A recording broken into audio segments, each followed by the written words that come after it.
ನಮಸ್ಕಾರ. ಇವತ್ತು ನಾವು ಮಾತಾಡೋಕೆ ಹೊರಟಿರುವ ವಿಷಯ ನಮ್ಮ ಹಳ್ಳಿಗಳ ಜೀವನಾಡಿ ಅಂತಾನೆ ಹೇಳಬಹುದು.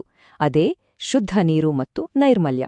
ನೋಡಿ, ಇದು ಯಾವುದೋ ಒಂದು ಸೌಲಭ್ಯದ ಬಗ್ಗೆ ಮಾತಾಡೋದಲ್ಲ.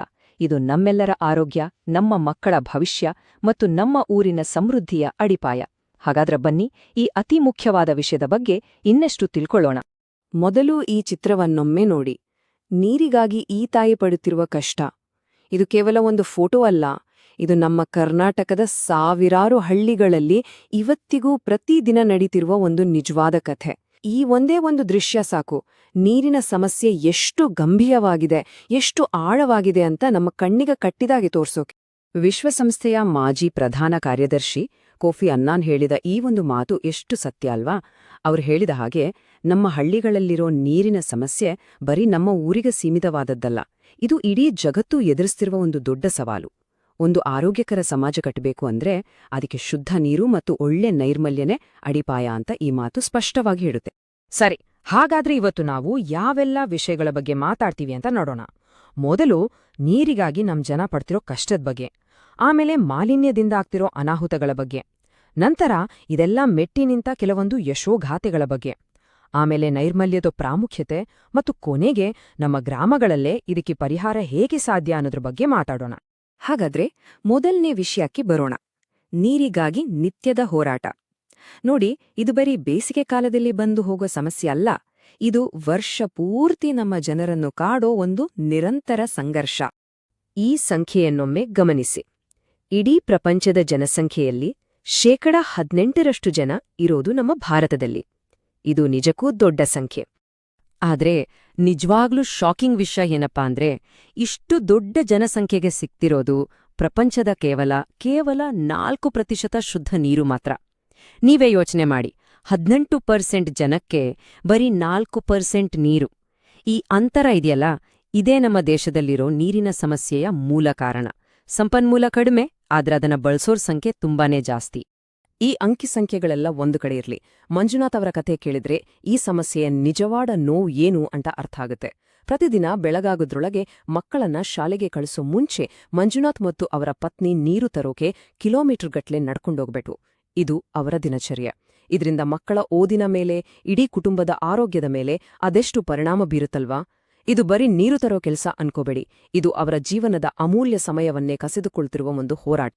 ಈ ಮಾಹಿತಿ ನೋಡಿದ್ರೆ ನಿಜಕ್ಕೂ ಭಯ ಆಗತ್ತೆ. ಕಲುಷಿತ ನೀರಿನಿಂದ ಬರುವ ಅತಿಸಾರದಿಂದ ಪ್ರಪಂಚದಲ್ಲಿ ಸಾಯೋ ಪ್ರತಿ 5 ಮಕ್ಕಳಲ್ಲಿ 1 ಮಗು ನಮ್ಮ ದೇಶದ್ದು. ಅಷ್ಟೇ ಅಲ್ಲ, ಬರಗಾಲದಿಂದಾಗಿ ಸುಮಾರು 50 ಕೋಟಿಗೂ ಹೆಚ್ಚು ಜನ ಕಷ್ಟಪಡ್ತಿದ್ದಾರೆ. ಅಂದ್ರೆ ಇದು ಬರೀ ನೀರಿನ ಕೊರತೆ ಅಲ್ಲ, ಇದು ಜನರ ಜೀವಕ್ಕೆ ಮತ್ತು ಅವರ ಬದುಕಿಗೆ ಬಂದಿರೋ ಒಂದು ದೊಡ್ಡ ಕುತ್ತು. ಸರಿ, ಇಲ್ಲಿಯವರೆಗೆ ನೀರು ಸಿಕ್ತಿಲ್ಲ ಅನ್ನೋದು ಒಂದು ಸಮಸ್ಯೆ ಆದ್ರೆ, ಇನ್ನೊಂದು ದೊಡ್ಡ ಸಮಸ್ಯೆ ಇದೆ. ಅದೇನಂದ್ರೆ, ಸಿಕ್ತಿರೋ ನೀರು ಕೂಡ ಶುದ್ಧವಾಗಿಲ್ಲ, ಅದು ಅಪಾಯಕಾರಿ ಮಟ್ಟಕ್ಕೆ ಕಲುಷಿತಗೊಂಡಿದೆ. ಇದು ನಮ್ಗೆ ಕಣ್ಣಿಗೆ ಕಾಣದೇ ಇರ್ಬೋದು, ಆದ್ರೆ ನಮ್ಮ ಆರೋಗ್ಯದ ಮೇಲೆ ಬೀರೋ ಪರಿಣಾಮ ಮಾತ್ರ ತುಂಬಾನೇ ದೊಡ್ಡದು. ಉತ್ತರ ಪ್ರದೇಶದ ಸಂತೋಷ್ ದೇವಿ ಅನ್ನೋರು ಹೇಳೋ ಈ ಮಾತು ಕೇಳಿದ್ರೆ ಎದೆ ಜಲ್ಲನ್ನುತ್ತೆ. ನದೀಲಿ ಹರಿತಿರೋದು ನೀರಲ್ಲ, ಆಸಿಡ್, ಅದರ ವಾಸನೆ ಹೇಳುತ್ತೆ ಅಂತಾರೆ. ಯಾಕಂದ್ರೆ ಫ್ಯಾಕ್ಟ್ರಿಗಳಿಂದ ಮತ್ತೆ ಮನೆಗಳಿಂದ ಬರೋ ತ್ಯಾಜ್ಯ ಸೇರಿ ಒಂದು ಕಾಲದಲ್ಲಿ ಜೀವಂತವಾಗಿದ್ದ ಹಿಂಡನ್ ನದಿ ಇವತ್ತು ವಿಷದ ಹೊಂಡಾಗಿದೆ. ಇದು ಬರೀ ಒಂದೇ ಒಂದು ನದಿಯ ಕಥೆಯಲ್ಲ, ನಮ್ಮ ದೇಶದ ಎಷ್ಟೋ ನದಿ ಕೆರೆಗರ ಪರಿಸ್ಥಿತಿ ಹೀಗ್ನೇ ಆಗಿದೆ. ಈ ಮಾಲಿನ್ಯದ ಕೆಟ್ಟ ಪರಿಣಾಮ ಎಷ್ಟಿದೆ ಅಂದ್ರೆ, ಅದು ಹುಟ್ಟೋ ಮಕ್ಕಳ ಮೇಲೂ ಪ್ರಭಾವ ಬೀರ್ತಿದೆ. ಅವರ ಮೊಮ್ಮಗ ಹುಟ್ಟುವಾಗಲೇ ಕಾಲುಗಳು ಸರಿಯಾಗಿರ್ಲಿಲ್ಲ. ಯಾಕೆ ಅಂತ ಡಾಕ್ಟರ್ ಹತ್ರ ಕೇಳಿದ್ರೆ, ಗರ್ಭಿಣಿಯಾಗಿದ್ದಾಗ ಆ ತಾಯಿ ಕುಡಿದ ಕಲುಷಿತ ನೀರೇ ಕಾರಣ ಅಂತ ಹೇಳಿದ್ದಾರೆ. ಯೋಚನೆ ಮಾಡಿ, ಇದು ಎಂಥ ಘೋರ ಅಲ್ವಾ? ಇದು ಕೇವಲ ಆ ಒಂದೇ ಒಂದು ಕುಟುಂಬದ ಕಥೆಯಲ್ಲ, ನಾವೆಲ್ಲರೂ ಎಚ್ಚೆತ್ತುಕೊಳ್ಬೇಕು ಅನ್ನೋದಕ್ಕೆ ಇದೊಂದು ಎಚ್ಚರಿಕೆಯ ಘಂಟೆ. ಸರಿ, ಇಷ್ಟೊತ್ತು ನಾವು ಸಮಸ್ಯೆಗಳ ಬಗ್ಗೆ ಮಾತಾಡಿದ್ದಾಯ್ತು. ಈಗ ಸ್ವಲ್ಪ ಭರವಸೆಯ ಕಡೆಗೆ ನೋಡೋಣ. ಈ ಎಲ್ಲಾ ಸವಾಲುಗಳನ್ನು ಮೆಟ್ಟಿ ನಿಂತು ಗೆದ್ದಿರುವ ಕೆಲವು ಅದ್ಭುತ ಯಶೋಗಾಥೆಗಳಿವೆ. ಹೌದು, ಇದಕ್ಕೆ ಪರಿಹಾರ ಖಂಡಿತ ಇದೆ. ಆ ಪರಿಹಾರ ಬೇರೆಲ್ಲೂ ಅಲ್ಲ, ನಮ್ಮಲ್ಲೇ, ನಮ್ಮ ಸಮುದಾಯಗಳಲ್ಲೇ ಇದೆ. ಇದಕ್ಕೆ ಒಂದು ಒಳ್ಳೆ ಉದಾಹರಣೆ ಮಹಾರಾಷ್ಟ್ರದ ವೇಲು ಅನ್ನೋ ಗ್ರಾಮ. ಅವರ ಸಮಸ್ಯೆನಾಗಿತ್ತು ಅಂದ್ರೆ, ಪ್ರತಿ ವರ್ಷ ಜನವರಿ ತಿಂಗಳು ಬರ್ತಿದ್ದ ಹಾಗೆ ಊರಲ್ಲಿರೋ ಬಾವಿಗಳೆಲ್ಲ ಬತ್ತಿ ಹೋಗ್ತಿದ್ವು. ಆಮೇಲೆ ದುಬಾರಿ ದುಡ್ಡಿನ ಟ್ಯಾಂಕರ್ ನೀರನ್ನೇ ಅವರು ಅವಲಂಬಿಸ್ಬೇಕಿತ್ತು. ಆಗ ಆ ಊರಿನ ಜನರೆಲ್ಲ ಸೇರಿ ಒಂದು ಉಪಾಯ ಮಾಡಿದ್ರು. ಅವ್ರೇನ್ ಮಾಡಿದ್ರು ಗೊತ್ತಾ? ಮೊದಲು ಮಳೆಗಾಲದಲ್ಲಿ ಬರೋ ನೀರನ್ನ ಹಿಡಿದಿಡೋಕೆ ದೊಡ್ಡ ದೊಡ್ಡ ಕಂದಕಗಳನ್ನ ತೋಡಿದ್ರು. ಎರಡನೇದಾಗಿ ಒಂದು ಕೆರೆಯಲ್ಲಿದ್ದ ನೀರನ್ನ ಯಾವುದೇ ಕರೆಂಟ್ ಬಳಸದೆ ತಗ್ಗು ಪ್ರದೇಶಗಳಿಗೆ ಹರಿದು ಬರೋ ಹಾಗೆ ಮಾಡಿದ್ರು. ಇದರಿಂದ ಏನಾಯ್ತು ಅಂದ್ರೆ ಆ ನೀರೆಲ್ಲ ಭೂಮಿಯಲ್ಲಿ ಇಂಗಿ ಇಡೀ ಪ್ರದೇಶದ ಅಂತರ್ಜಲ ಮಟ್ಟ ಹೆಚ್ಚಾಯ್ತು.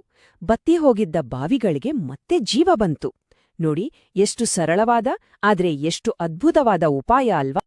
ಆ ಊರಿನ ನಿವಾಸಿ ನವನಾಥ್ ಭೋಸ್ಲೆ ಹೇಳೋ ಈ ಮಾತು ಕೇಳಿ, ಇದೇ ಮೊದಲನೇ ಸಾರಿ ನಾವು ಬೇಸಿಗೆಯಲ್ಲಿ ನೀರಿನ ಟ್ಯಾಂಕರ್ಗೆ ಫೋನ್ ಮಾಡಿಲ್ಲ.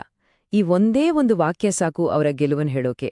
ಇದರರ್ಥ ಅವರು ನೀರಿನ ವಿಷಯದಲ್ಲಿ ಸ್ವಾವಲಂಬಿಗಳಾದ್ರು ಅಂತ. ಅವರ ಶ್ರಮಕ್ಕೆ ಇದಕ್ಕಿಂತ ದೊಡ್ಡ ಪ್ರತಿಫಲ ಬೇಕಾ? ಈಗ ನಾವು ಇನ್ನೊಂದು ಅಷ್ಟೇ ಮುಖ್ಯವಾದ ವಿಷಯಕ್ಕೆ ಬರೋಣ. ಅದುವೇ ನೈರ್ಮಲ್ಯ. ನೆನ್ಪಿಡಿ, ನೀರು ಮತ್ತು ನೈರ್ಮಲ್ಯ ಅನ್ನೋದು ಒಂದೇ ನಾಣ್ಯದ ಎರಡು ಮುಖಗಳಿದ್ದ ಹಾಗೆ. ಶುದ್ಧ ನೀರು ಎಷ್ಟು ಮುಖ್ಯವೋ, ನಮ್ಮ ಸುತ್ತಮುತ್ತಲಿನ ಸ್ವಚ್ಛತೆ, ನಮ್ಮ ಶೌಚಾಲಯ ವ್ಯವಸ್ಥೆ ಕೂಡ ಅಷ್ಟೇ ಮುಖ್ಯ. ಫಿಲೋಮಿನಾ ಅವರ ಜೀವನವನ್ನೇ ನೋಡಿ. ಮೊದಲೆಲ್ಲ ನೀರು ತರೋಕೆ ಪ್ರತಿದಿನ 2 ಗಂಟೆ ನಡಿಬೇಕಿತ್ತು. ಮನೆಯ ಶೌಚಾಲಯಕ್ಕೆ ಸರಿಯಾದ ಸೂರು, ಮುಚ್ಚಳ ಇರ್ಲಿಲ್ಲ. ಎಲ್ಲೆಲ್ಲೂ ನೊಣ, ಕೆಟ್ಟ ವಾಸನೆ, ಪದೇ ಪದೇ ಅನಾರೋಗ್ಯ. ಆದ್ರೆ ಯಾವಾಗ ಮನೆಯ ಹತ್ರದಲ್ಲೇ ನೀರಿನ ನಲ್ಲಿ ಬಂತೋ, ಒಂದು ಒಳ್ಳೆ ಗಟ್ಟಿಮುಟ್ಟಾದ ಶೌಚಾಲಯ ನಿರ್ಮಾಣ ಆಯ್ತೋ, ಅವರ ಜೀವನವೇ ಬದಲಾಗಿ ಹೋಯಿತು. ಈಗ ನೊಣಗಳಿಲ್ಲ, ವಾಸನೆ ಇಲ್ಲ, ಆರೋಗ್ಯ ಕೂಡ ತುಂಬಾನೇ ಸುಧಾರಿಸಿದೆ. ಇದು ಸಣ್ಣ ಬದಲಾವಣೆ ಅಲ್ಲ, ಇದೊಂದು ಕ್ರಾಂತಿನೇ ಸರಿ. ಮೋರಿ ಮಾರಮ್ಮನಂತಹ ವ್ಯಕ್ತಿಗಳೇ ನಮ್ಮ ಹಳ್ಳಿಗಳ ನಿಜವಾದ ಹೀರೋಗಳು. ಸ್ವಚ್ಛತೆ ಮತ್ತು ನೈರ್ಮಲ್ಯ ಅನ್ನೋದು ಬರೀ ಸರ್ಕಾರದ ಕೆಲಸ ಅಲ್ಲ, ಅದು ನಮ್ಮೆಲ್ಲರ ಜವಾಬ್ದಾರಿ ಅಂತ ಇವರು ತೋರಿಸ್ಕೊಡ್ತಾರೆ. ಇಂಥವರಿಂದಲೇ ಆರೋಗ್ಯವಂತ ಹಳ್ಳಿಗಳು ನಿರ್ಮಾಣ ಆಗೋದು. ಸರಿ, ಈಗ ನಾವು ಈ ಚರ್ಚೆಯ ಕೊನೆಯ ಮತ್ತು ಅತಿ ಮುಖ್ಯವಾದ ಭಾಗಕ್ಕೆ ಬಂದಿದ್ದೇವೆ. ಸಮಸ್ಯೆಯನ್ನು ನೋಡಿದ್ವಿ, ಪರಿಹಾರಗಳನ್ನು ನೋಡಿದ್ವಿ. ಈಗ ಆಕ್ಷನ್ ತಗೊಳ್ಳೋ ಸಮಯ. ಈ ಬದಲಾವಣೆಯನ್ನು ತರೋದಕ್ಕೆ ನಮ್ಮ ಗ್ರಾಮ ಪಂಚಾಯಿತಿಗಳು, ನಮ್ಮ ಸಮುದಾಯಗಳು ಏನ್ ಮಾಡ್ಬೋದು ಅಂತ ನೋಡೋಣ. ಈ ಚಿತ್ರದಲ್ಲಿರೋ ಬೋರ್ವೆಲ್ ಬೋರಣ್ಣರ್ ಹಾಗೆ ನಾವೆಲ್ಲರೂ ಕ್ರಿಯಾಶೀಲರಾಗ್ಬೇಕು. ಸುಮ್ನೆ ಬೋರ್ವೆಲ್ ಕೊರ್ಸೋದು ಮುಖ್ಯ ಅಲ್ಲ, ಅದರಲ್ಲಿ ವರ್ಷ ಪೂರ್ತಿ ನೀರ್ ಬರೋ ಹಾಗೆ ಮಾಡೋದು ಮುಖ್ಯ. ಅಂತರ್ಜಲ ಮಟ್ಟವನ್ನ ಹೆಚ್ಚಿಸೋದು ನಮ್ಮೆಲ್ಲರ ಜವಾಬ್ದಾರಿ. ಈ ತರದ ಮುಂದಾಲೋಚನೆ ಇದ್ರೆ ಮಾತ್ರ ನಮ್ಮ ಹಳ್ಳಿಗಳು ನೀರಿನಲ್ಲಿ ಸಮೃದ್ಧವಾಗಿರಲು ಸಾಧ್ಯ. ಹಾಗಾದ್ರೆ ನಮ್ಮ ಗ್ರಾಮ ಪಂಚಾಯಿತಿಗಳು ಏನೆಲ್ಲ ಮಾಡಬಹುದು? ಮೊದಲನೇದಾಗಿ, ತಮ್ಮ ಊರಿಗೆ ಎಷ್ಟು ನೀರು ಬೇಕು ಅಂತ ಸರಿಯಾಗಿ ಲೆಕ್ಕ ಹಾಕಿ ಒಂದು ಯೋಜನೆ ಅಂದ್ರೆ ಜಿಪಿಡಿಪಿ ರೂಪಿಸಬೇಕು. ಕೆರೆ, ಕಟ್ಟೆ, ನದಿಗಳು ಹಾಳಾಗದಂತೆ ನೋಡ್ಕೊಳ್ಬೇಕು. ಅರಣ್ಯ ಮತ್ತು ಕೆರೆಗಳನ್ನ ಪುನಶ್ಚೇತನಗೊಳಿಸಬೇಕು. ಸುರಕ್ಷಿತವಾಗಿ ನೀರನ್ನು ಹೇಗೆ ಬಳಸಬೇಕು ಅಂತ ಜನರಿಗೆ ತಿಳುವಳಿಕೆ ನೀಡಬೇಕು. ಪ್ರತಿ ಮನೆಯಲ್ಲೂ ಮಳೆ ನೀರು ಕೊಯ್ಲು ಮಾಡೋ ಹಾಗೆ ಪ್ರೋತ್ಸಾಹಿಸಬೇಕು. ಮತ್ತೆ ಸಾರ್ವಜನಿಕ ಶೌಚಾಲಯಗಳನ್ನು ಕಟ್ಟಿ ಅವುಗಳನ್ನು ಚೆನ್ನಾಗಿ ನೋಡ್ಕೊಳ್ಬೇಕು. ಇದೆಲ್ಲ ಗ್ರಾಮ ಸ್ವರಾಜ್ಯದ ನಿಜವಾದ ಶಕ್ತಿ. ಈ ಎಲ್ಲ ಕೆಲಸಗಳನ್ನು ಮಾಡೋಕೆ ಗ್ರಾಮ ಪಂಚಾಯಿತಿಗಳು ಒಂಟಿಯಾಗಿಲ್ಲ. ಅವರಿಗೆ ಸಹಾಯ ಮಾಡೋಕೆ ಕೇಂದ್ರ ಮತ್ತು ರಾಜ್ಯ ಸರ್ಕಾರಗಳ ಹಲವಾರು ಯೋಜನೆಗಳಿವೆ. ಸ್ವಚ್ಛ ಭಾರತ ಅಭಿಯಾನದಿಂದ ಹಿಡಿದು ರಾಷ್ಟ್ರೀಯ ಗ್ರಾಮೀಣ ಕುಡಿಯುವ ನೀರಿನ ಕಾರ್ಯಕ್ರಮದವರೆಗೆ ಸಾಕಷ್ಟು ಯೋಜನೆಗಳಿವೆ. ಇವುಗಳ ಸಹಾಯವನ್ನು ಸರಿಯಾಗಿ ಪಡೆದುಕೊಂಡ್ರೆ ಸ್ಥಳೀಯವಾಗಿ ಮಾಡೋ ಪ್ರಯತ್ನಗಳಿಗೆ ದೊಡ್ಡ ಶಕ್ತಿ ಸಿಕ್ಕ ಹಾಗಾಗುತ್ತೆ. ಭಾರತದ ಜಲಋಷಿ ಅಂತಾನೆ ಪ್ರಸಿದ್ಧರಾಗಿರೋ ರಾಜೇಂದ್ರ ಸಿಂಗ್ ಅವರು ಒಂದು ಎಚ್ಚರಿಕೆಯ ಮಾತು ಹೇಳ್ತಾರೆ. ಮುಂದೊಂದು ದಿನ 3ನೇ ಮಹಾಯುದ್ಧ ನಡೆಯೋದಿದ್ರೆ ಅದು ನೀರಿಗಾಗಿ ನಡೆಯುತ್ತೆ ಅಂತ. ಇದು ನಾವು ನೀರನ್ನು ಎಷ್ಟು ಗಂಭೀರವಾಗಿ ಪರಿಗಣಿಸಬೇಕು ಅನ್ನೋದನ್ನ ಹೇಳುತ್ತೆ. ನಾವು ಈಗಲೇ ಎಚ್ಚೆತ್ಕೊಳ್ಳಿಲ್ಲ ಅಂದ್ರೆ ಮುಂದಿನ ದಿನಗಳಲ್ಲಿ ದೊಡ್ಡ ಸಂಘರ್ಷಗಳಿಗೆ ನಾವೇ ಕಾರಣರಾಗ್ತೀವಿ.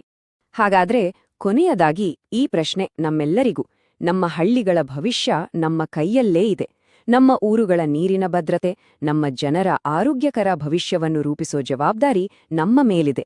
ಈ ಸವಾಲನ್ನು ಸ್ವೀಕರಿಸಿ ನಮ್ಮ ಮುಂದಿನ ಪೀಳಿಗೆಗಾಗಿ ಒಂದು ಒಳ್ಳೆ ಬದಲಾವಣೆ ತರಲು ನಾವೆಲ್ಲ ಸಿದ್ಧರಿದ್ದೇವೇ? ಯೋಚಿಸಬೇಕಾದ ವಿಷಯ.